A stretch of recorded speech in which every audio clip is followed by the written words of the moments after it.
एके दिवशी Thomas Edison हा तरुण मुलगा शाळेतून घरी आला आणि त्याने त्याच्या आईला एक कागद दिला. तो म्हणाला, आई, माझ्या शिक्षकांनी मला हा कागद दिला आहे आणि फक्त तुलाच तो वाचायला सांगितला आहे. डोळ्यात अश्रू आणून आई मोठ्याने वाचू लागली, तुमचा मुलगा एक अत्यंत हुशार मुलगा आहे. ही शाळा त्याच्यासाठी खूप लहान आहे आणि एवढ्या हुशार मुलाला शिकविण्यासाठी आमच्याकडे योग्य शिक्षक नाहीत. कृपया तुम्हीच त्याला घरी शिकवा. आणि त्यानंतर त्याच्या आईने त्याला घरीच शिकवायला सुरुवात केली.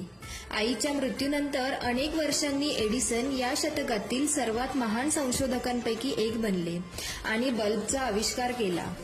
एके दिवशी थॉमस एडिसन यांना त्यांच्या आईच्या सामानात ते पत्र सापडले. त्यांनी ते उघडून वाचले. त्यात लिहिले होते, तुमचा मुलगा मानसिकदृष्ट्या अपंग आहे. आम्ही त्याला आमच्या शाळेत घेऊ शकत नाही. त्याला शाळेतून काढून टाकले आहे.